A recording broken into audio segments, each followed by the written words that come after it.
Ini yang terjadi pada salah satu wali di Jawa, Syekh Siti Jenar. Jadi kalau antum sudah faham apa yang terjadi pada Syekh Siti Jenar, maka jangan kafirkan Syekh Siti Jenar.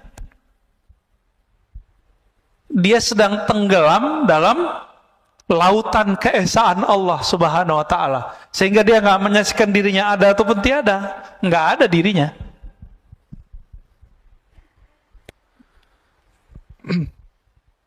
Ini juga yang terjadi pada Imam Abu Yazid. Abu Yazid ini lagi zikir subhanallah, subhanallah, berubah Pak. Dia nggak memandang lagi yang berbicara ataupun yang dibicarakan. Di saat itu Allah meminjam lidahnya. Subhani, subhani, maha suci aku. Itu bukan Abu Yazid yang maha suci, tapi Allah meminjam lisan Abu Yazid.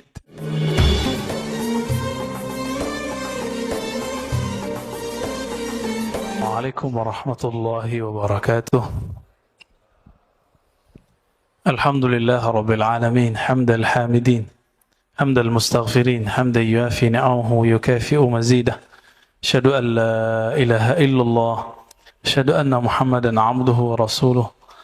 Allahumma salli wa sallim wa barik ala sayyidina Muhammad, sayyidil awwalin wal akhirin. سيد الأنبياء والمرسلين وعلى آله وأصحابه ولبيته وذرته جميعين. اللهم بك أسبحنا وبك أمسينا وبك نحيا وبك نموت وإليك النشور. بسم الله الذي لا يضر مع اسمه شيء في الأرض ولا في السماء والسميع العليم. بسم الله الذي لا يضر مع اسمه شيء في الأرض ولا في السماء والسميع العليم. بسم الله الذي لا يضر مع اسمه شيء في الأرض ولا في السماء والسميع العليم. Bapak Ibu yang muliakan Allah, sebelumnya kita membahas tentang kasyaf ya. Ada kasyaf uyub, ada kasyaf ghuyub. Orang yang dibukakan mata hatinya melihat alam gaib, apakah itu lebih baik daripada orang yang dibukakan mata hatinya melihat aib dirinya sendiri? Ternyata Ibnu Athaillah beliau mengatakan yang baik itu, yang afdal, yang sempurna adalah orang yang dibimbing Allah untuk membuka aibnya sendiri di hadapan Allah Subhanahu wa Ta'ala. Jadi orang sakti bisa baca isi hati bukanlah orang hebat. Orang hebat adalah orang yang bisa melihat kekurangan dirinya, suruh melihat kekurangan orang lain. Kalau kita sibuk dengan kekurangan diri, sempat nggak baca aib orang lain? Nggak sempat. Maka tukang kritik ya mikir-mikir lagi dah, ya mikir-mikir lagi mau ngeritik orang. Kritik diri kita dulu. Jangan-jangan kita nggak pantas mengkritik. Kita lebih pantas mengkritik diri kita sendiri. Baik di keluarga, dalam hidup bersosial, ya hidup beragama di masjid, apalagi bernegara. Ya, sekarang di Indonesia, di mana saja, karena hidup berdemokrasi, semua orang bisa berbicara apa saja, ngomong apa saja. Tapi jangan lupa, Allah itu maha mendengar. Meskipun antum nggak ditangkap polisi, nggak apa-apa. Tapi nanti kan ditangkap malaikat. Ya. Kalam-kalamnya dicatat sama malaikat. Dan negeri kita termasuk negeri paling bebas untuk berbicara. Meskipun beberapa orang mau framing negeri kita ini udah komunis, enggak ya. Itu jualan politik tahun-tahun lalu. Negeri kita diktator, lebih diktator Saudi lah. Ya, lebih diktator Turki, Pak. Yang antum puji-puji setiap hari presidennya, itu ada yang mengkritik langsung dihabisin oleh presiden Turki. Kelompok Gulen, tahu Gulen ya? Fatwa Gulen itu mencoba mengekspos korupsi. Menurut mereka ini temuan korupsi. Setelah 3 bulan itu temuan itu hilang dari situs mereka. Habis itu terjadi pergerakan. Kita nggak tahu siapa yang berbuat. Terjadilah pemberontakan. 2.000 orang berontak, yang ditangkap lebih dari 20.000. Coba, kalau orang-orang begitu ada di Indonesia, dibiarin aja Pak. Orang-orang kayak Gulen ada di Indonesia, dibiarkan. Ya. Apalagi di Saudi. Di Saudi boro-boro orang buat pengajian. Ngaji hikam begini dilarang. Ngaji hikam kita dilarang Pak sekarang. Gak usah ngaji hikam. Buat pengajian selain di tempat yang resmi itu dilarang. Maka bersyukur hidup di negeri kita ini. Jangan ngeluh tuh tiap hari. Dapat berita-berita jelek mulu. Coba baca berita baiknya. Belum lagi kita kan merasakan. Kita kan merasakan setiap hari kita bergerak bebas. Yang penting jangan menghujat simbol-simbol kenegaraan aja. Ya. Di Saudi, imam Masjidil Haram, ada yang memfatwakan boleh mendengarkan musik. Langsung ditangkap, langsung dipecat Pak. Langsung dipecat dari imam Masjidil Haram. Di sini paling cuma dibuli-buli aja. Ya. Jadi meskipun negeri kita nggak bagus-bagus amat, tapi ini sudah sangat bagus ya, untuk kebebasan. Mana ada di dunia Pak orang bertarung presiden, calon presiden, sekarang jadi menterinya. Ada nggak di dunia? Baru di Indonesia ada. Di Amerika aja nggak ada. Ya, di Inggris aja nggak pernah terjadi. Nggak pernah terjadi. Nah ini anugerah buat negeri kita, orang-orang kita orangnya legowo. Ya, cuma orang-orang yang kemarin sudah kecuci otaknya itu belum bisa legowo sampai hari ini, masih punya barisan sakit hati. Saya berharap coba deh ya dibenerin kolbunya. Jangan dengerin berita yang jelek terus. Ya. Dan salah satu hal yang kita syukur tapi juga nggak pantas kita bersyukur. Kita bersyukur tenang, ya, nggak ada terjadi seperti yang terjadi pada saudara kita Palestina. Tapi nggak pantas kita bersyukur di saat saudara kita sedang susah. Maka jika ada kelebihan, berbagilah untuk mereka. Ya. Namun berbaginya jangan serampangan. Berbagilah dengan cara yang taqi, cara yang hati-hati. Bagaimana ya? Kalau kita donasi pada kelompok yang amanah dan kompeten. Jangan asal donasi. Nanti kejadian seperti beberapa tahun lalu, dikirimnya ke teroris. Ya. Kita tahunya di Palestina itu yang berperang Hamas sama Israel. Enggak begitu ceritanya. Ceritanya banyak yang nggak diungkap. Kalau kita ceritain bisa panjang Pak. Cuma kita sudah terframing Hamas, Zionis, gitu kan? Tapi kalau Bapak bisa melihat berita-berita berbahasa Arab, berbahasa Inggris, bahasa Perancis, itu nanti kelihatan bahwa ada kelompok Yahudi disebut bahasa Arabnya Al-Yahud Al-Usuli. Kalau bahasa kita mungkin Yahudi Ortodok. Yahudi kolot atau Yahudi yang syar'i versi mereka itu demo hampir setiap hari Pak kemarin, mendemo Zionis. Jadi Yahudi ini beda dengan Israel Zionis. Jadi Zionism bahasa Arabnya Sahyuniyah, itu Zionis, itu beda Pak dengan Yahudi secara umum. Itu sebabnya Rasulullah tidak mempermasalahkan dirinya menikah dengan seorang perempuan anak pemimpin Yahudi. Karena Yahudi itu sendiri tidak ada masalah. Yang masalah itu kalau sudah ada alif lamnya ini. Zionis, Yahudi yang berideologi Zionis. Mereka lah penjajah di dunia. Tapi karena mereka sekarang punya media, punya kekuatan ekonomi, punya senjata-senjata yang canggih, ya mereka yang nguasain Pak. Tapi Yahudi yang ortodok ini mirip kayak teman-teman kita Salafi Pak, jenggotnya persis sama. Itu mereka kalau bermuamalah dengan perempuan sama seperti Salafi. Jadi kalau ada perempuan deh datang ke komplek mereka, itu nggak boleh pakaian sembarangan. Dan kalau nanya itu orang-orang Yahudi ortodok ini nggak berani lihat perempuan. Dan perempuan tidak boleh beribadah seperti laki-laki di tempat-tempat ibadah. Persis seperti Salafi. Salafi kan ngelarang perempuan juga ke masjid. Ya nggak? Bener nggak? Ya, sebaik-baik tempat sholat perempuan tuh di kamarnya, begitu dalam tradisi salafi, ajaran salafi. Sama, jenggotnya sama.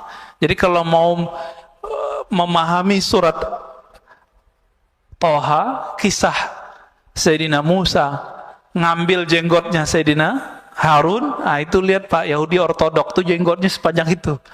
Diambil langsung sama Sayyidina Musa alaihi wassalatu wassalam. Nah, ini sebelum kita masuk ke hikam, kita ingin sekedar mengingatkan saja bahwa Yahudi itu ada 3 macam. Ada Yahudi ortodok, yang soleh-soleh ini. Itu mereka meyakini betul tanah yang ada di Palestina itu tanah mereka. Cuma apa kata mereka? Kami menunggu imam akhir zaman. Jadi Yahudi aja nunggu imam akhir zaman, Pak. Nunggu mereka. Sekarang kita nggak punya hak mengusir siapa saja, begitu kata orang-orang Yahudi. Maka coba lihat demo-demo mereka melarang. Yahudi ortodoks ini melarang ada TV di rumah. Nggak boleh ada internet kecuali orangnya mungkin sopir Grab gitu ya. Itu baru. Di sini Salafi nonton TV ya. Berarti beda juga Salafi sama Yahudi itu. Nggak boleh nonton, nggak boleh main handphone. Jadi mereka kalau mau baca berita, itu atau di pojok-pojok pertigaan jalan, kayak mading. Di pesantren kan ada mading tuh. Sekolah-sekolah dulu kan ada berita. Jadi orang baca beritanya di situ. Mereka sengaja berhenti di sana baca berita. Ya, boleh disebut juga Yahudi kolot. Ya. Tapi marah juga mereka disebut Yahudi kolot kali ya. Bahasa Arabnya al-Yahud al-Usuli. Yang kedua, Yahudi sya'bi, Yahudi kebangsaan, nasionalis, watani. Ini mereka yang mencoba untuk mencari titik temu dengan orang-orang Palestina, mau berdamai. Tapi mereka nggak didengerin juga. Yang sering demo tapi nggak pakai jenggot panjang, nggak pakai kopiah yang topi yang khusus itu. Mereka biasa, orang-orang nasionalis. Tapi nggak didengar juga oleh kelompok yang ketiga. Yang ketiga itu kelompok Zionis Sahyuniyah. Ya, saya mengkonfirmasi ini lewat berita, lewat orang-orang yang pernah ke sana, dan kita juga pernah ke sana, dan juga guru kita dulu Syekhuna Ali Mustafa Yaqub dulu pernah membahas ini juga. Tadinya saya tawakuf, tidak mau komentar, tapi karena kita pernah ke sana dan pernah ketemu orang-orang yang meneliti 3 bulan di sana dan orang-orang yang berjuang di sana. Saya pernah ketemu juga orang Palestina menikah dengan orang kita. Jadi dia cerita saya baru pindah gitu dan segala macam. Maka kita dapat ceritalah. Cerita yang berbeda dari yang apa yang diberitakan sekarang. Ya. Kejadian di Palestina kemarin, teman-teman yang melakukan Allah, jangan terlalu semangat nggak jelas. Ya. Ini persoalannya adalah Masjidil Aqsa, nggak jauh dari situ ada satu distrik kecil namanya Sheikh Jarrah. Sheikh Jarrah nama orang tapi jadi nama kampung, jalan. Ya. Di situ ada bangunan, orang-orang kawan-kawan kita, saudara-saudara kita Palestina, mereka dulu pernah keluar lalu pulang ditampung di situ. Tanah itu kemudian diklaim oleh orang-orang Zionis sudah dibeli. Nah ini masalahnya. Akhirnya mereka usir. Di saat pengusiran itu bulan Ramadan, orang-orang yang diusir ini kemudian ngumpul di Masjidil Aqsa, dicurigailah oleh Zionis, maka ditembakin. Nah ini yang kurang ajarnya Zionis itu. Ya. Mereka mulai berani menembakin umat Islam di Masjidil Aqsa, seperti dulu terjadi di zaman-zaman sebelumnya. Ya. Zaman-zaman sebelumnya ada pembantaian luar biasa. Jadi Masjidil Aqsa ini suksesnya cuma di zaman Salahuddin Al-Ayyubi dan nanti zaman Imam Al-Mahdi. Jadi mau sampai kapan saja, kalau Imam Al-Mahdinya belum keluar, ini versi kita loh, bukan versi Yahudi, itu nggak akan bisa direbut Pak. Tapi insya Allah waktunya sudah dekat. Dekatnya kapan? Wallahu a'lam. Ya, kita nggak mau menakar-nakar tahun yang tidak jelas tahunnya. Kita serahkan kepada Allah Subhanahu wa Ta'ala. Maka jangan asal donasi, donasi yang pasti. Bapak yang pernah masuk ke Israel, diperiksa berapa kali? Masih ingat? 7 kali ya? Saya ingat saya 7 kali. Itu mau bawa barang gimana? Gak mungkin. Maka harus pemerintah kerjasama dengan pemerintah. Jangan cuma asal donasi. Nanti ada kelompok-kelompok yang ingin memanfaatkan situasi begini, dia ngumpulin duit. Ini baik, Pak, hati-hati ya. Orang udah ketemu duit, malaikat aja jadi setan ya. Orang suci jadi hilang sucinya. Udah ketemu fulus. Ya. Baik, Bapak Saudara makan Allah. Saya lupa di bulan lalu terakhirnya apa ya. Tapi kita baca aja bagian yang ini setelah bagian yang kasyaf ya. Aslu kulli ma'siyatin wa ghaflatin wa syahwatin ar-ridha 'anil nafs. Sebelumnya mari kita baca surah Al-Fatihah. Semoga Allah membuka hati kita dan membantu kawan-kawan kita yang sakit, yang sedang berjuang dimanapun mereka berada. Al-Fatihah. A'udzubillahi minasyaitonir rajim. Bismillahirrahmanirrahim. Ya na'budu wa iyyaka nasta'in.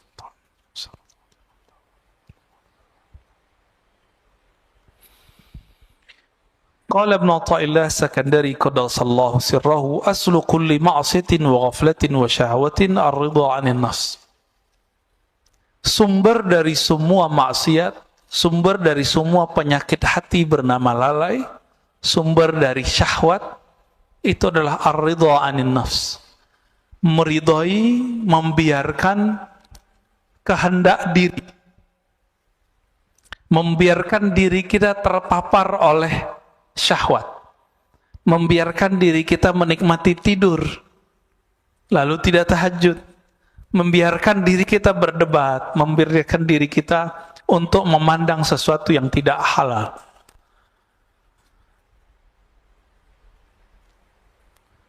Maka man radiya an nafsihi, siapa yang ridha kepada dirinya, di saat itulah dia membuka semua inti-inti dari maksiat. Itu sebabnya Imam Syarif Sakti mengatakan 1000 setan itu nggak ada apa-apanya dengan satu nafs, jiwa. Atas dasar itulah kalau bulan puasa masih ada orang maksiat meskipun setannya sudah dibelenggu. Jadi kalau banyak orang bertanya, kan setan sudah dibelenggu. Nah, ini berarti doktrin kita salah selama ini. Maksiat itu nggak perlu ada setan. Merusak di bumi nggak perlu ada setan, Pak. Bakat alami dalam tubuh kita itu merusak. Itu bakat alami. Inilah yang dibaca oleh setan, yang dibaca oleh malaikat. Apa kata malaikat? Ya Rob, kenapa engkau menciptakan di bumi makhluk yang merusak dan membunuh? Jadi karakter jiwa kita itu sudah merusak. Dan saya sudah pernah membahas sebelumnya, jiwa ini punya karakter hewan, punya karakter buas. Hewan ternak dan buas. Dengan karakter ini sudah cukup kita bermaksiat kepada Allah Subhanahu wa ta'ala. Jadi nggak perlu setan kalau mau maksiat. Bedanya, setan itu menyesatkan. Nah, ini kata kunci. Jadi yang berbahaya dalam hidup kita bukan maksiat, bukan dosa, bukan zan. Tapi maksiat yang berisi kepada kesesatan.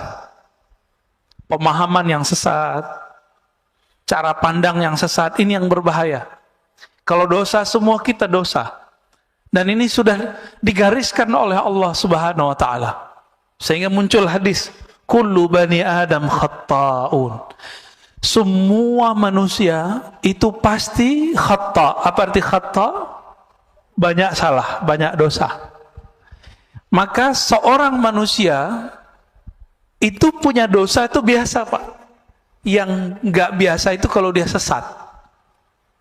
Dia menyimpang dari jalan Allah Subhanahu wa ta'ala. Makanya Nabi Muhammad sallallahu alaihi wasallam itu menerima orang-orang yang berdosa. Tapi Nabi Muhammad tidak suka dengan orang-orang yang menyimpang.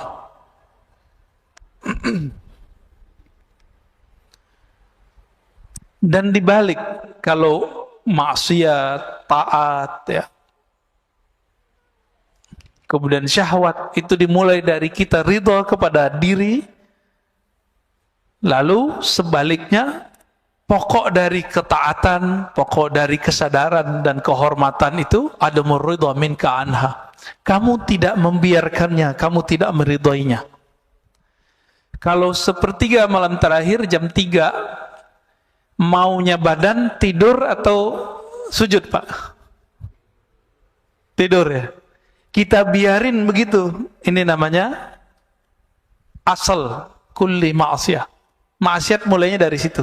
Kita biarin, kita manjain jiwa. Terlalu memanjakan nafs jiwa, ini awal dari semua maksiat. Ya.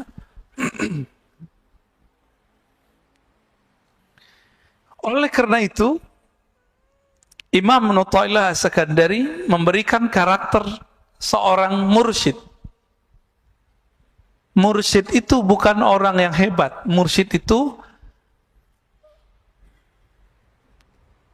man la yarda an nafsih. Begitu di kitabnya. Li antas haba jahidan la yarda an nafsih.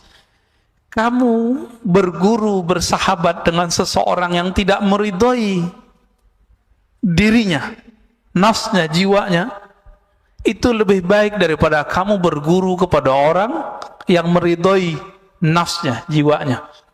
Maka kalau mau cari guru, carilah guru yang tidak membiarkan dirinya terpapar oleh nafs, jiwa kita, ya, kehendak-kehendak diri. Lalu beliau memberikan pertanyaan, fa'ayyu ilmin li'alimin yarda an nafsi. Masih disebut alimkah orang yang alim tapi dia mengikuti hawa nafsunya? Masih disebut alim enggak? Enggak. Wa ayyu jahlin li jahilin la yarda an nafsi. Masih disebut jahilkah orang yang jahil jika dia tidak mengikuti hawa nafsunya?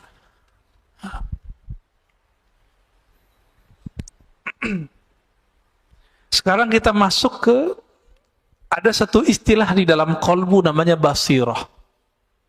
Basirah itu, kalau yang kita pakai sekarang namanya basar. Sifat melihat, kemampuan memandangnya dengan fisik.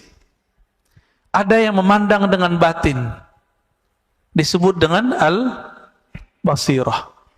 Coba kita baca teksnya. Syu'aul basirat yushhiduka qurbahu minka. Pancaran atau terangnya basirah mata hatimu, yushhiduka qurbahu mink, akan membuat engkau menyaksikan bahwa dia dekat kepadamu. Apa itu syu'aul basirah? Ilmu. Jadi boleh diartikan, ilmumu mengenai Allah akan membuat kamu sadar bahwa Allah itu dekat. Udah ngerasa Allah dekat belum? Kalau nggak diingetin nggak ya? Kenapa kita masih suka bertawassul?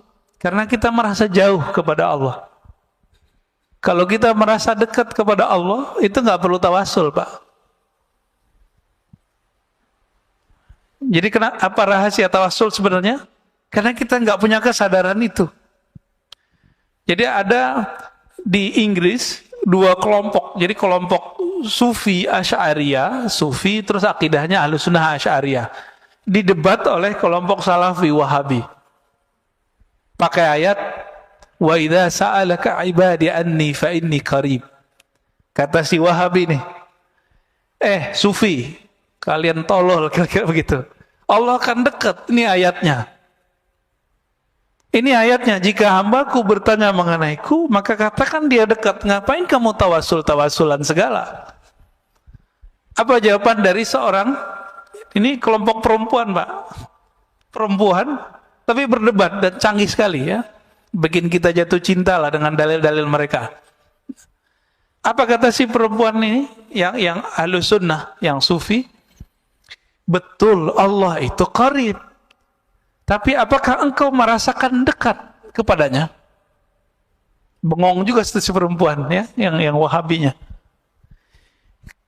Semua kita tahu Allah itu dekat, tapi kesadaran merasakan Allah dekat itu biasanya orang berguru dulu. Nah, berguru itu bagian dari tawasul sebenarnya. Maka tawasul yang begini nggak masalah. Tawasul yang tidak boleh itu nyembah yang ditawasulin. Dan saya yakin tidak ada umat Islam yang menyembah kubur, ya. Nggak ada. Dulu waktu saya bertanya persoalan ini kepada Syekh Badi Sayyid Al-Laham, itu belum marahnya bukan main. Karena beliau marah, saya kena ainnya Pak. Sakit 2 bulan. Jadi teringat terus, matanya itu kayak nyala. Apa kata beliau? La ara fid dunya ahadan minal muslimin yasjud li ghairillah illa fil hin, gitu ngomongnya. Saya tidak melihat di muka bumi seorang muslim pernah sujud, pernah meminta kepada selain Allah. Kecuali di India ada orang sujud ke kubur. Itu bukan orang muslim murni, udah nyampur-nyampur kali agamanya. Ya. Jadi ini orang-orang Salafi Wahabi ini terlalu suudzon. Imamnya sendiri sekarang namanya Saleh Fauzan. Kita orangnya masih hidup dan kitabnya diajarkan di pesantren-pesantren modern. Ini yang kita singgung sebelumnya. Bulan puasa kan saya nggak bahas Pak, nggak mau polemik. Ini udah selesai puasa kita mau polemik lagi nih. Ya, nggak ada efek sama sekali sama mereka. Mereka malah tambah marah diingetin. Itu pengkhianatan terhadap pendiri-pendiri pesantren modern ini. Mereka kan ahlu sunnah semua. Ketika kemudian mereka berubah, kitabnya dirubah. Ajaran akidah yang diajarkan ke santri-santri berubah. Yang diajarkan kitab Tauhid Syekh Saleh Fauzan, yang menyebut sufi sebagai ubadul kubur. Yang menyebut orang-orang Ahlussunnah sebagai orang-orang yang sesat. Ahlussunnah Asy'ariyah disebut sesat, Pak. Ini mohon maaf, ya. Kita belajar sifat 20, Allah wujud kidam baqa. Ini rata-rata belajar itu kan? Benar nggak? Itu dianggap sesat oleh si pengarang kitab, dan kitab itu diajarkan di pesantren-pesantren modern. Ridho nggak Pak? Maka saya mengajak kiai-kiai yang emang antum diberikan kecerdasan oleh Allah. Apa susahnya ganti kitab? Kitab banyak di dunia. Ganti, hati-hati, ini ditanggung jawab dunia akhirat. Oh Ustadz, ini kitab cuma untuk perbandingan. Santri kita cuma emang santri sebelum dia kuliah udah bisa membandingkan. Paling cuma 1-2. Anak kuliah aja banyak yang nggak paham kok. Udah dokter juga banyak yang paham, apalagi cuma santri kelas SMP, SMA, sanawiyah aliyah, nggak akan paham Pak. Jangan ngeles, udah ganti aja. Maka bapak-bapak yang naruh anak di pesantren modern, tolong sampaikan ini kepada kiai-kiainya. Ya. Saya ke sahabat-sahabat saya punya pesantren modern, saya udah ngomong. Yang bisa saya sampaikan, saya sampaikan. Ada yang memusuhi, ada yang senang dikasih tahu. Ya. Ada yang bersyukur. Ini diingetin. Bayangkan Pak Syekh Saleh Fauzan, itu di kitab Tauhid bilang, orang maulid itu menyerupai Nasrani. Menyerupai Nasrani kufur nggak? Kufur. Bahaya nggak nih? Bahaya. Ya, orang tawasul musyrik bagi dia.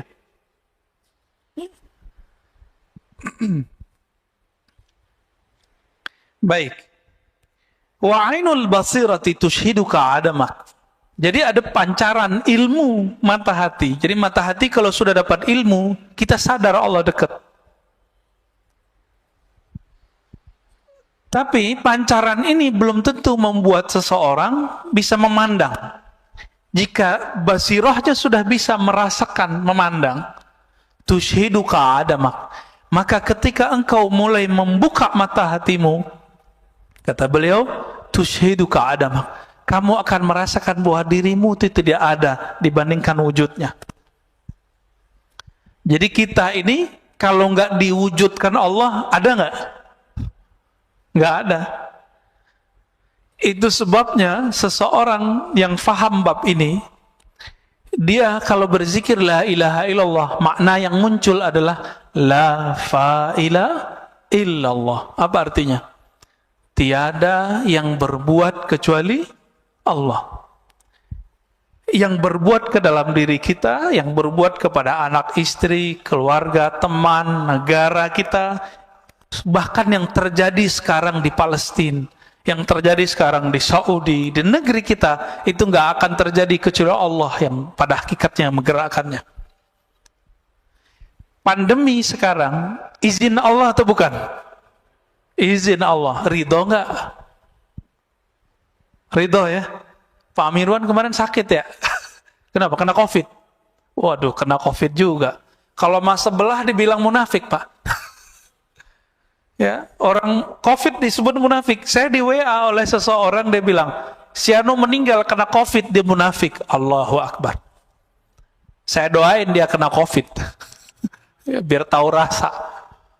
Ini COVID kalau tidak datang ke orang, dia nggak nanya dulu, ente munafik nggak?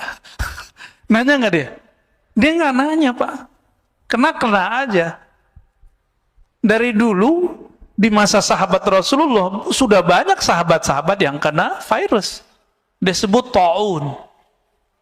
Bukan berarti mereka ini munafik, tapi setiap sahabat merasa dirinya munafik. Tuh, sahabat Nabi merasa munafik, masa antum merasa suci? Maka kalau dituduh orang munafik, katakan betul saya munafik. Ini yang sering saya sebut ya, dalam Sahih Imam Muslim disebutkan bahwa Al-Hasan Al-Basri berkata, para sahabat dulu tidak ada satupun yang menganggap dirinya ala imani Jibril. Imannya itu setinggi imannya Jibril. Nggak ada. Maka dia khawatir dirinya terjebak kemunafikan setiap saat. Ini bagian dari meridhoi diri sendiri. Ada penyakit yang berbahaya, ujub fil ujub. Ujub dalam keujuban, ujub dalam keikhlasan. Apalagi itu ujub. Ujub artinya kagum kepada diri sendiri. Bapak mohon maaf ya, yang setiap malamnya bisa tahajud, bisa qiyamul lail kemarin, itu sedikit di kolbunya ada merasa kagum. Wah keren juga nih, gitu ya. Bisa tahajud setiap malam. Itu ujub, Pak, namanya. Ujub dalam ketaatan. Ujub dalam keikhlasan. Itu bisa merasa ikhlas. Merasa ada berjuang. Dan ini bisa menghinggapi orang-orang yang berilmu dan beramal. Baik beramal pribadi atau amal sosial. Termasuk ngurus masjid ini bisa ujub, hati-hati pengurus. Kalau terbesit di hati, kalau bukan karena saya nggak jadi, itu ujub tuh dah. Dan ini wajib diistighfarkan dan ditobatkan. Tobatnya tobat batin. Batinnya yang ditobatkan. Astagfirullah, ya Allah, aku minta ampun dari dosa ujub. Ini lebih susah bersihinnya daripada dosa maksiat. Dosa mata jelalatan tuh gampang, Pak, pakai subhanallah 100 kali hapus. Tapi kalau yang ini bertambah amal, dia bertambah ujub. Maka sebelum beramal, bersihkan dulu itu dengan istighfar dan tobat.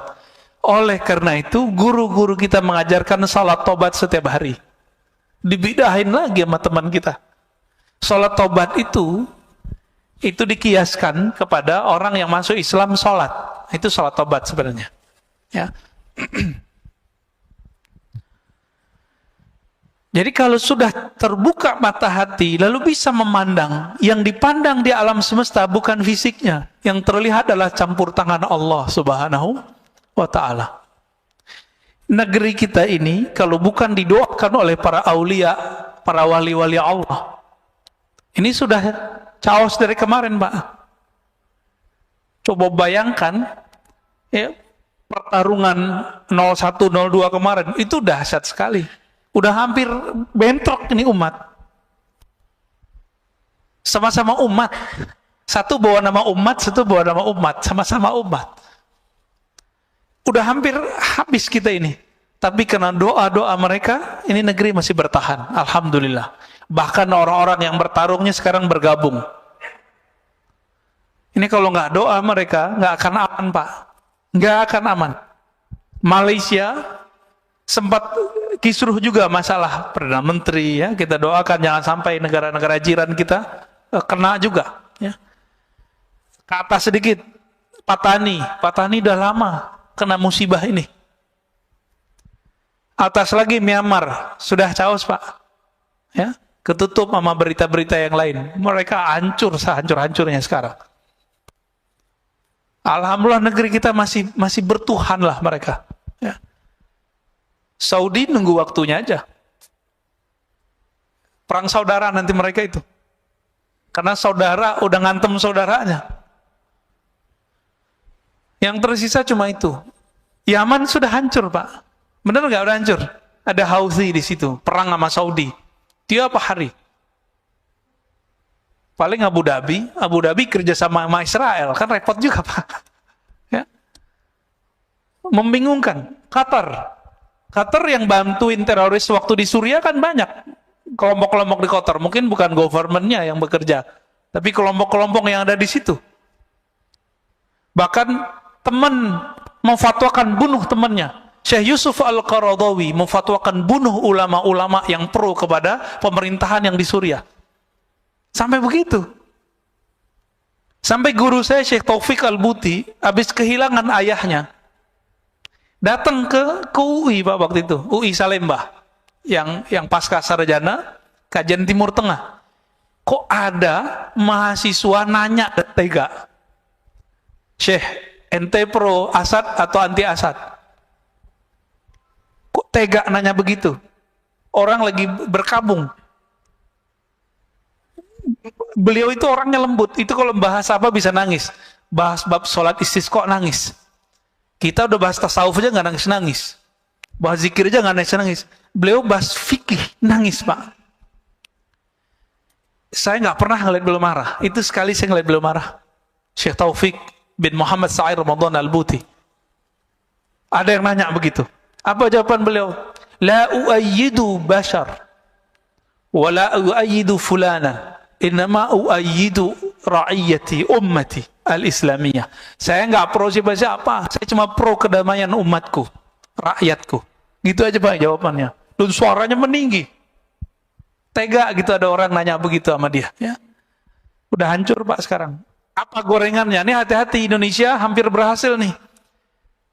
Anti Syiah. Syiah kafir. Ini ada Pak ya, mohon maaf. Jadi setiap gerakan yang mengatakan Syiah kafir itu berasal dari kelompok Wahabi. Dan Wahabi ini, kata Muhammad bin Salman, ini produknya Amerika. Mereka sendiri yang ngomong. Karena untuk menghancurkan orang-orang yang berbeda dengan Wahabi itu, cukup bilang aja mereka sesat, kafir. Dan ini sudah terjadi Pak. Bashar Assad itu dikafirkan. Padahal Bashar Assad itu istrinya Sunni. Menteri-menterinya Sunni. Tapi dia lahir di komunitas salah satu Syiah namanya Alawiyah. Bukan Alawiyah yang habaib. Ya. Ini beda. Meyakini salah satu ajaran namanya reinkarnasi. Tapi beliaunya sudah enggak. Nah, ini gorengannya gitu di sana. Berhasil di Suriah, berhasil. Di Irak, berhasil. Mau dicobain di Indonesia. Saya termasuk pengkritik Syiah. Tapi saya tidak mengkafirkan semua Syiah. Kita bisa adu kitab Pak. Ya. Yang kafir itu namanya Syiah Gulat. Apa arti Syiah Gulat? Syiah ekstrim. Syiah ekstrim ini kelompok Kailaniyah, ya, Sabaiyah. Ini saya konfirmasi kepada orang-orang yang juga Syiah, mereka juga mengkafirkan kelompok itu. Kenapa? Mereka menyembah selain Allah. Syiah yang ada sekarang di Bahrain, yang ada sekarang di Iran, itu Syiah yang mana? Itu Imamiyah. Imamiyah ini juga pecah seperti Ahlu Sunnah. Ada yang ekstrim kayak Wahabi, ada Pak. Ada yang moderat, ada yang liberal, ada yang Sufi. Tapi mereka nggak menyebut Sufi, nyebutnya Irfani. Ada yang dekat ke Ahlus Sunnah. Ada namanya Zaidiyah, ini dekat ke Ahlus Sunnah. Itu ada di Yaman. Yang tokohnya sering dikutip-kutip oleh kelompok Salafi. Namanya Imam Son'ani. Yang nulis kitab Subulus Salam. Kita sampaikan gitu, mereka nggak percaya juga. Ya. Padahal Son'ani tertulis dalam kitab-kitab Syiah Zaidiyah. Saya punya daftar ulama-ulama Zaidiyah itu. Ada lagi namanya Imam Syaukani, tapi belakangan sudah menjadi Ahlus Sunnah. Ini Syiah yang dekat ke Ahlus Sunnah. Dan sekarang muncul Syiah dari Imamiyah yang sudah mulai mencari titik temu dengan Ahlus Sunnah. Salah satunya kelompok Hizbullah yang ada di Libanon. Pernah dengar, Pak? Itu sudah mulai mendekat kepada Ahlus Sunnah. Artinya mereka menolak ajaran mencaci maki sahabat dan istri-istri Nabi. Lalu ada di Kuwait, siapa namanya? Yasir Audah, ya. Tapi Yasir Audah yang Syiah ini menolak. Sorbannya gede, warnanya putih. Lalu ada yang dari kalangan Al-Marja' ad-Dini namanya. Marja' ad-Dini itu di sana mujtahid. Jadi mereka itu sampai sekarang menjaga strata ulama. Di Indonesia kan nggak ada ya. Tapi sebenarnya secara praktek ada. Yang boleh mengeluarkan fatwa itu disebut Al-Marja' ad-Dini. Dokter aja nggak boleh kalau dia nggak ngikutin jalur ini. 1, 2, 3 sampai terakhir namanya Al-Marja' ad-Dini. Namanya Sayyid Kamal Al-Haidari. Dia menolak menghujat istri Nabi. Tapi mengkritisi beberapa sahabat Nabi. Cuma tidak mengkafirkan dan mencaci maki. Apa kata dia? Jika Syiah itu melaknat dan mencaci maki, mengutuk, maka itu bukan Syiah yang saya anut. Ini namanya Said Kamal Al-Haidari. Maka beliau ini dikafirkan oleh kelompok Syiah ekstrim. Jadi ini nasib jadi orang moderat, Pak. Nasib jadi Ahlus Sunnah moderat dikafirkan oleh kelompok-kelompok yang saklek. Ini baru ada laporan dari sahabat saya, ya. Buku saya tentang teologi Muslim Puritan yang pernah dicetak oleh teman-teman di sini, ya. Pengurus kan pernah nyetak itu, ya. Tentang genealogi Salafi. Orang nggak ngerti apa-apa, dia orang umum baru hijrah. Itu baca buku saya, itu langsung bilang, oh ini buku liberal. Lo liberal dari mana? Yang nulis orang ngaji hadis kok. Kajiannya itu kan kajian berdasarkan ilmu hadis juga dan ilmu akidah. Jadi bagi dia yang nggak sama dia disebut liberal. Yang paling lucu sahabat saya, Ustadz Salman Al-Farisi yang punya pesantren. Antum pernah ke sana, ya? Ya, ada saya lihat videonya di sana tuh. Yang buat pesantren madrasah hadis Al-Fajr, ya. Ruhama Al-Fajr. Pesantren agraria, dahsyat itu. Pesantren trainer. Ustadz Salman, saya tanya kemarin, Ustadz, antum dituduh Syiah ya? Karena ngisi di Rasul. Oh, bukan itu sebabnya. Saya, kata beliau, dulu diminta oleh satu komunitas mengisi kajian mengenai sahabat Nabi. Karena yang ada itu anak-anak muda, yang paling cocok sama anak muda siapa? Cucunya Nabi siapa? Hasan dan Husain.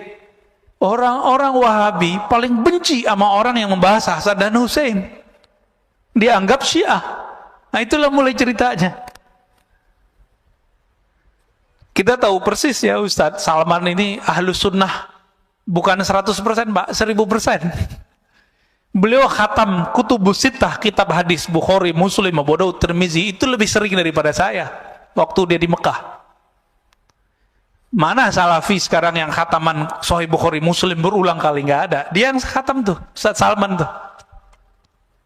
Nah, maka kita mikir-mikir dulu mau membidak-bidakan orang. Kita baca hadis sudah sebanyak orang itu belum, ya? Baik. Wa haqqul basirati syurka wujudahu la adamaka wa la wujudak. Kalau kita punya ilmu tentang Allah, kita merasa Allah dekat. Kalau mata batin dibuka oleh Allah, kita merasa bahwa Allah lah yang berbuat di alam semesta.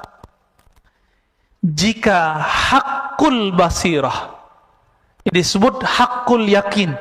Yang pertama ilmu yakin, yang kedua ainul yakin, yang ketiga disebut haqqul yakin. Keyakinan yang sudah hak disebut juga haqqul basirah. Sudah masuk ke dalam diri kita. Apa yang terjadi? Yushhiduka wujudahu. Allah akan tampakkan bahwa dia benar-benar ada, sehingga kamu tidak merasa ada dan juga tidak merasa tiada. Ini maksudnya apa itu kalimatnya? Kita nggak merasa ada dan nggak merasa tiada. Jadi kalau yang level 2 kita merasa tiada. Merasa tiada berarti masih ada perasaan dong. Nah, perasaannya ini sendiri hilang. Perasaannya pun hilang. Inilah yang terjadi kalau orang begini, rasa di kolbunya menguasai otaknya, lalu turun ke lidahnya, jadilah seperti Al-Hallaj. Apa kata Al-Hallaj? Ma fi jubbati ilallah. Dalam jubahku hanya ada Allah. Dia lagi sakar, lagi mabuk. Mabuk bukan karena wine, mabuk karena cahaya-cahaya ma'rifat meliputi dirinya. Orang lagi kasmaran jatuh cinta nggak? Lagi kasmaran jatuh cinta, ketika jatuh cinta kepada pasangannya, setiap kali melihat perempuan atau laki-laki lawan jenis, itu dia merasa ada wajah pasangannya di situ. Ya. Saya waktu dulu pernah senang sama seseorang, itu ketika bercermin nggak kelihatan muka saya, Pak. Percaya nggak? Saya ngeliat muka dia. Apakah di cermin itu muka dia? Enggak. Jadi pikiran kita ketutup oleh rindu kepadanya. Itu rindu ke makhluknya bisa begitu, Pak. Apalagi kepada Khalik. Ini yang terjadi pada salah satu wali di Jawa, Syekh Siti Jenar. Jadi kalau antum sudah faham apa yang terjadi pada Syekh Siti Jenar, maka jangan kafirkan Syekh Siti Jenar. Dia sedang tenggelam dalam lautan keesaan Allah Subhanahu wa ta'ala. Sehingga dia nggak menyaksikan dirinya ada ataupun tiada. Nggak ada dirinya.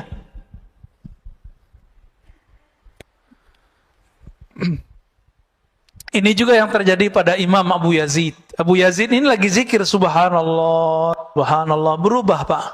Dia nggak memandang lagi yang berbicara ataupun yang dibicarakan. Di saat itu Allah meminjam lidahnya. Subhani, subhani, maha suci aku. Itu bukan Abu Yazid yang maha suci. Tapi Allah meminjam lisan Abu Yazid. Namun ada ulama yang ketat. Dia menghindari itu terjadi pada dirinya. Itu lebih sempurna, yaitu Al-Qutub Ar-Rabbani Sultanul Aulia Sayyidi Syekh Abdul Qadir Al-Jilani. Itu dia nolak kejadian-kejadian begitu. Jadi dia bisa filter dirinya. Makanya kesempurnaan kewalian beliau lebih tinggi dari semua wali-wali yang ada di dunia selain sahabat-sahabat Rasulullah, ya. Disebutlah beliau Sultanul Aulia, rajanya para wali. Rajanya para wali. Dan itu dikabarkan bahkan beliau masih belum lahir. Udah lahir, masih remaja, dikabarkan oleh gurunya Yusuf Al-Ahmadani. Ya. Itu dikabarkan, ya. Kana Allah wala syai'a ma'ah. Allah itu ada wala syai'a ma'ah. Tidak ada sesuatu pun bersamanya. Wa huwal an ala ma alaikan. Dia sekarang, dia dulu sama. Dia dulu sendiri atau bersama? Dia dulu di atas aras atau enggak ada aras? Enggak ada aras. Maka dia dulu dan sekarang sama. Oleh karena itu perdebatan mengenai Allah bertempat di aras, Allah di arah tinggi, arah atas, itu enggak ada manfaatnya sebenarnya. Sebenarnya lah, ya. Cuma karena orang awam sudah terjebak mengatakan Allah di atas, maka muncullah pembahasan, benarkah Allah bertempat? Kalau faham nih, ini hadis, ini kan hadis Sahih Bukhari, kan Allah wala syai'a ma'ah. Ini pertanyaan disampaikan oleh Abu Musa Al-Asy'ari dan teman-temannya orang-orang Yaman. Abu Musa Al-Asy'ari, sahabat Rasulullah dari Yaman. Yang Nabi mengatakan al-iman Yamaniyah, al-hikmah Yamaniyah. Iman itu dari Yaman, hikmah dari Yaman. Maka Islam Indonesia berutang kepada orang Yaman. Karena yang banyak mengislamkan kita adalah hadarin, orang-orang Hadramaut dari Yaman. Ya, ya, jazahumullah khairan katsira. Semoga Allah membalasi mereka dengan kebaikan. Di Jakarta ada yang tidak mau terkenal di masa hidupnya, sezaman dengan jidnya Habib Jindan, jidnya yang paling atas itu. Habib Jindan. Jindan yang senior, Pak. Itu punya teman namanya Al-Habib Ali Al-Yamani. Orang taunya cuma Syekh Ali Al-Yamani, nggak mau terkenal. dekat dengan Habib Hussein, luar Batang. Saya sampai sekarang belum pernah Pak ziarah ke luar Batang itu. Ya. Itu ada Syekh Ali Al-Yamani, datang dari Yaman ke sini, bawa Thariqat Qadiriyah dan Thariqat Alawiyah. Ya, nggak dikenal orang, tapi Habib Jindan dikenal sama beliau. Itu kalau gak habaib bisa dicek Pak ceritanya. Siapa nama syekhnya? Syekh Ali Al-Yamani. Nanti cari ya. Namanya Syekh Ali Al-Yamani yang suka ziarah-ziarah ke sana. Syekh Ali Al-Yamani Penjaringan. Ini kelompok habaib juga. Ya, keturunan dari Yaman juga. Dulu orang Yaman, Abu Musa Al-Asy'ari dan keluarga klannya datang kepada Nabi ngaji. Apa pertanyaannya? Kaifa kana Rabbuna? Wahai Rasulullah, Allah dulu gimana sih? Gitu. Sebelum alam ini tercipta, Allah dulu gimana? Apa jawaban Nabi? Kana Allah, dipakai hadis ini. Kana Allah wala syai'a ma'ah. Allah ada dulu di masa yang qadim. Allah ada dan tidak ada arasy, tidak ada langit, tidak ada bumi, tidak ada malaikat, tidak ada Ahmad, tidak ada Muhammad, hanya Allahu Ahad. Itu dia. Itulah makna kul huwallahu ahad. Rahasia kul huwallah di situ, Al-Ikhlas. Allah senang disebut sendiri. Allah senang disebut esa. Kita kalau punya jasa kan nggak pengen disebut jasa orang lain bersama jasa kita. Yang boleh begitu cuma Allah, yang boleh narsis itu cuma Allah. Jadi yang maha narsis itu cuma Allah. Yang maha ego cuma Allah. Kita nggak boleh ego, kita nggak boleh narsis. Kalau Allah dulu dan Allah sekarang sama, perlu nggak debat Allah bertempat? Sebenarnya nih, nggak perlu ya. Perlu nggak mengatakan Allah di langit? Lalu bagaimana dengan hadis seorang budak perempuan yang mengatakan Allah di langit? Imam Ibnu Hajar mengatakan perempuan ini kecerdasannya tidak sempurna. Saya ngomong begini Pak dituduh Syiah. Cuma karena mengatakan fakta itu. Yang ngomong bukan saya kok, yang ngomong Imam Ibnu Hajar. Apakah Ibnu Hajar seorang Syiah? Kan enggak, Imam Ahlus Sunnah. Kalau Ibnu Hajar itu Syiah, maka semua kita Syiah. Ibnu Hajar ini yang mensyarah, yang menjelaskan Sahih Bukhari dan paling bagus. Kalau penjelas Sahih Bukhari ini dituduh Syiah, kira-kira kita gimana Pak? Oh kita lebih sesat dari beliau lah. Ya. Dan orang-orang yang berzikir dengan zikir-zikir setan, wujudku wujud Allah, zatku zat Allah, sifatku sifat Allah, ini orang kurang ajar kepada Allah. Ya. Yang benar wujudku tidak ada, yang ada cuma wujud Allah pada hakikatnya. Ini orang berzikir, zikirnya apa? Wujudku wujud Allah. Kasus ini dulu terjadi di Aceh, kampung Pak Mirwan ini. Terjadi kasus kelompok namanya kelompok Wujudiyah. Dulu imamnya namanya Hamzah Al-Fansuri. Itu dari keturunan juga sebenarnya, thariqatnya Qadiriyah. Beliau ini punya murid pengikut namanya Syamsuddin As-Samatrani.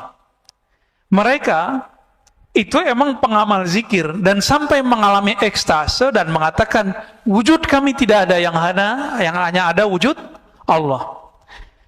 Lalu di masa Syekh Nuruddin Ar-Raniri, itu campuran, dia ibunya Melayu, ayahnya India, Randir atau Ranir, keturunan Arab juga. Beliau ini dari Gujarat datang ke Aceh dan nulis dalam berbahasa Arab Melayu, bahasa Jawi, bahasa Aceh. Nulis tentang sultan, tentang akidah. Saya membaca salah satu kitabnya, Kashful Ma'lum. Masya Allah, luar biasa. Beliau mengkritisi apa yang terjadi pada zaman Hamzah Fansuri. Karena menurut beliau, orang ngomong wujudku wujud Allah, ini dia belum nyampe kepada masa ekstase seperti Al-Hallaj dan yang lain-lain, Abu Yazid. Maka mengatakan itu haram. Jadi Bapak Saudara Allah, kapan seseorang boleh mengatakan wujudku tidak ada, yang ada wujud Allah?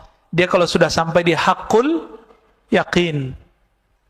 Tapi kalau kayak kita ini, kita kan baru sampai di hakul ilmu yakin, teori bertuhan. Ilmunya dalil, mana dalilnya? Orang seperti ini haram mengatakan tiada ada wujud kecuali wujud Allah. Sisa ajaran ini dipakai oleh Kartosuwiryo. Dia ajarkan ke santri-santrinya waktu berjuang. Santri-santrinya yang sekarang zikirnya begitu, padahal makomnya belum nyampe. Sekarang kan masih ada tuh NII, DII. Mereka punya khalifah sendiri, Pak. Punya amir sendiri, punya menteri sendiri. Sekarang cuma sebatas tradisi, struktur masyarakat. Saya dengar salah satu murid yang ngomong, la ilaha illallah tu la wujuda illallah, la mawjuda illallah, tiada yang wujud kecuali Allah. Ini kan gawat. Itu nggak boleh dilafazkan kecuali sudah nyampe. Ya, jadi kalau sudah merasakan bahwa kita ini ada karena diadakan Allah, berarti baru ilmu yang pertama. Belum boleh ngomong wujud saya, wujud Allah. Kalau yang kedua, yang berbuat hanya Allah. Yang ketiga, tiada wujud dan tiada juga ketiadaan itu kecuali hanya Allah Subhanahu wa ta'ala. Semoga pusing. Udah syuruk, Pak. Kali mau ada yang ditanya, mau diskusikan, silakan. Ini ada permintaan doa dari sahabat kita, Pak Asmar ya, dekat sini ya, Pak Asmar Haris. Anaknya di Aceh sekarang, sedang opname, sedang sakit. Saya mohon Bapak Ibu keikhlasannya untuk mendoakan kiriman Fatihah. Ya, Al-Fatihah ila ruhi waladih wa jismih awliya pencipta. Al-Fatihah. Bismillahirrahmanirrahim.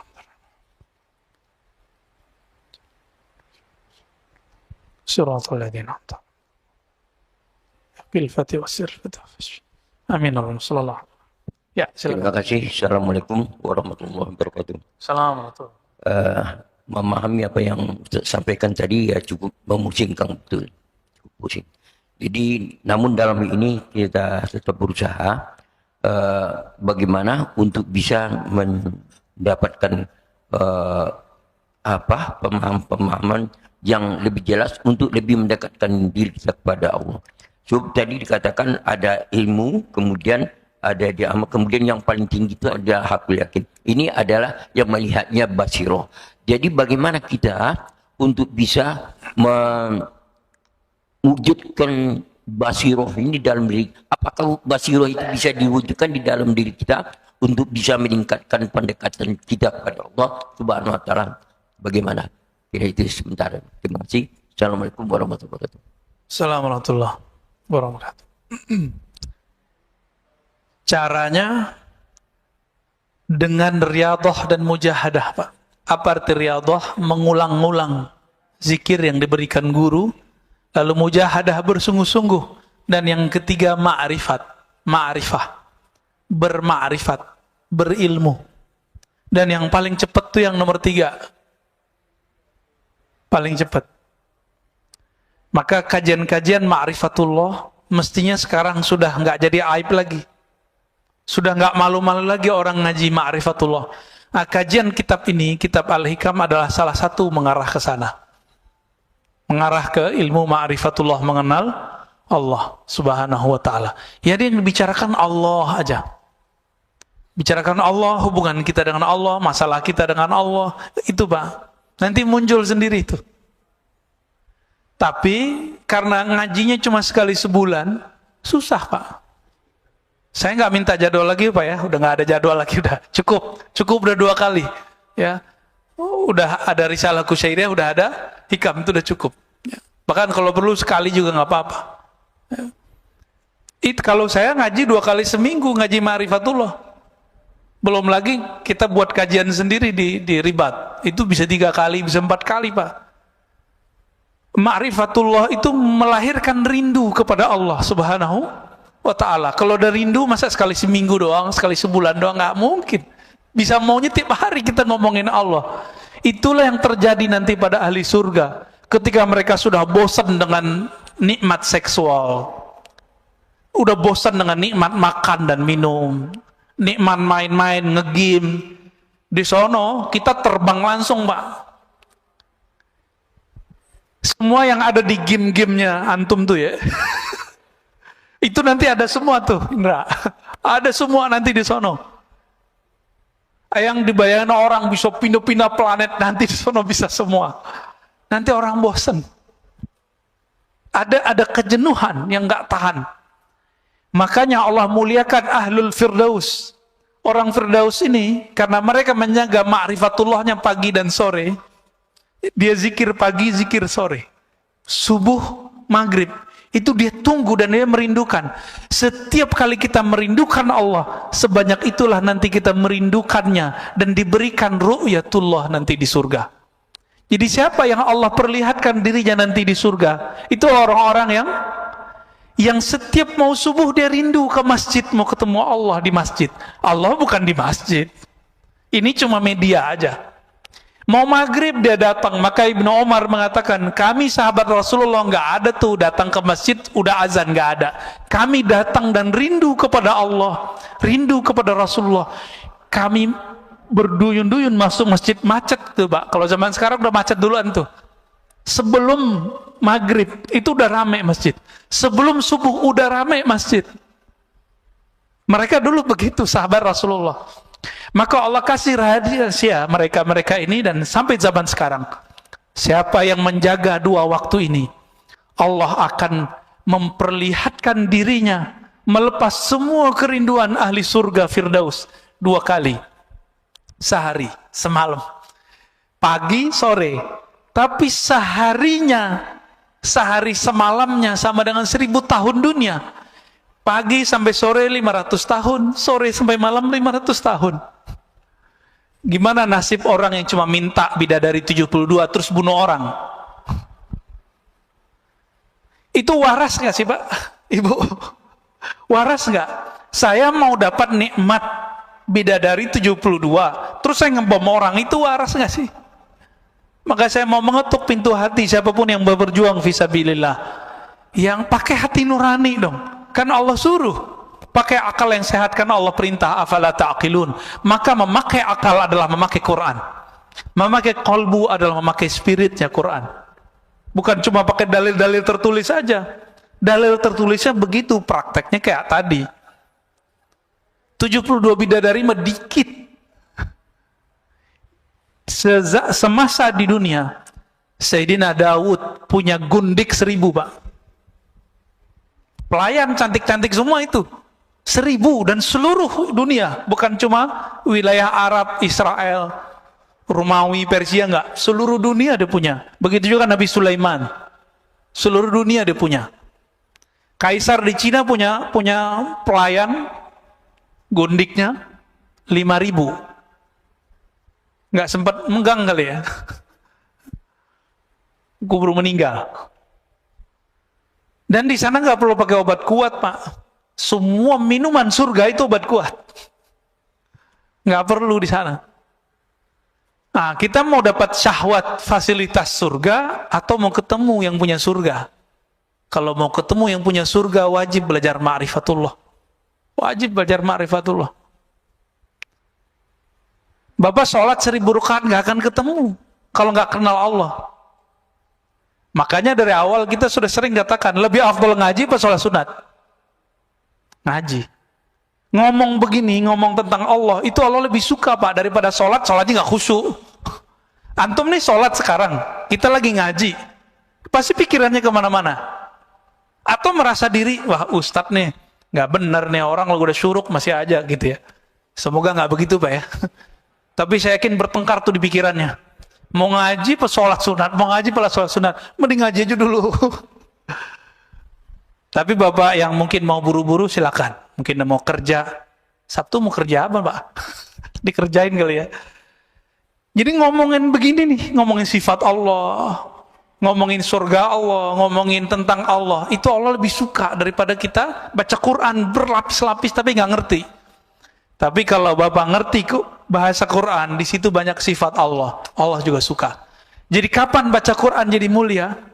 Kalau saya baca Quran dan saya ngerti di situ sifat-sifat Allah. Saya mau tanya nih, kita senang nggak dibicarain kebaikannya sama orang? kita. Narsis ini pancaran dari narsisnya Allah. Makanya Allah mengatakan al-kibriya'u ridai.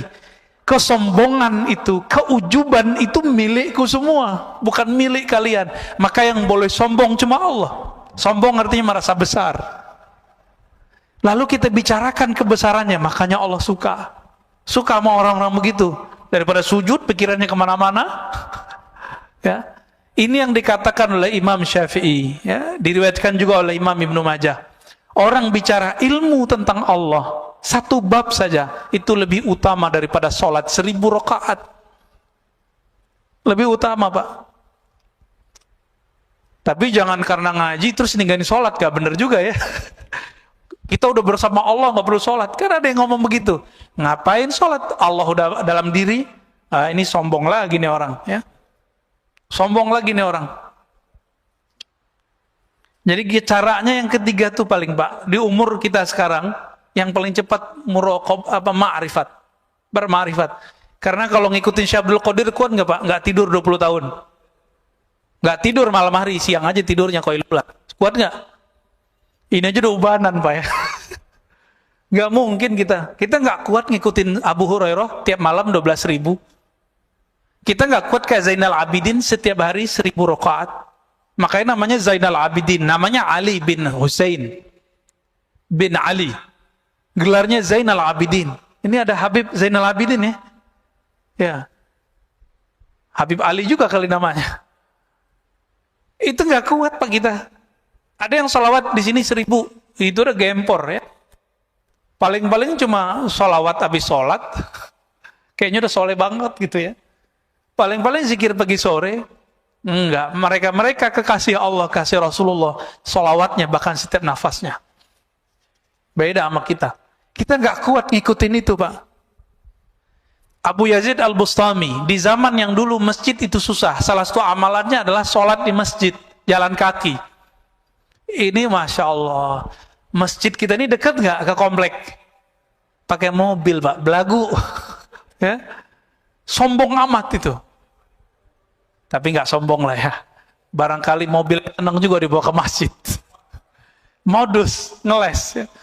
Abu Yazid amalannya apa, Pak? 1000 masjid di zamannya dia kunjungi jalan kaki.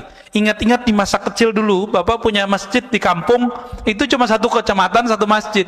Saya masih ingat masa kecil saya begitu. Bapak saya cerita tuh, masjid kita cuma sholat di masjid ini. Satu kecamatan, Pak, sholat di situ. Jalan kaki. Bayangkan ini 1000 masjid. Abu Yazid Al-Bustami. Beliau jadi wali, hampir gagal jadi wali karena ngeludah dari masjid. Ngeludah di masjid, Pak.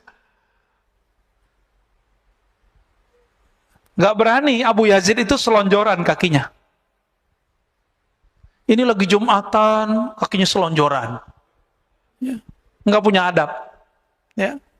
Tapi kalau ada orang kiri kanan kita begitu, kita nggak punya hak marah, Pak. Gurunya yang boleh marah. Ya, kecuali kita mau nasihatin. Lagi pengajian, ini banyak, Pak, yang pengajian-pengajian sama saya, yang alirannya beda sama kita. Itu kalau nanya kakinya dinaikin satu, terus satunya, oh Ustaz, nah gitu gaya nanyanya gitu. Ngetes, awalnya ngetes, habis ngetes baru bersila baik-baik. Ya. Karena yang dia tes ternyata singa. Cabik-cabik, ya. Dia ngetes dalil, kita habisin dalilnya. Itu terjadi. Diingetin, disindir dalam khutbah, oh malah tambah selonjor kakinya. Ya. Tapi orang begitu nggak usah dikata-katain, Pak. Kenapa? Dia lagi berperang dalam dirinya. Ya, dia lagi berkecamuk itu. Mana yang benar, merasa diri paling benar, itu lebih repot lagi. Maka kita beruntung nih, alhamdulillah dari tadi nggak ada yang selonjoran, ya.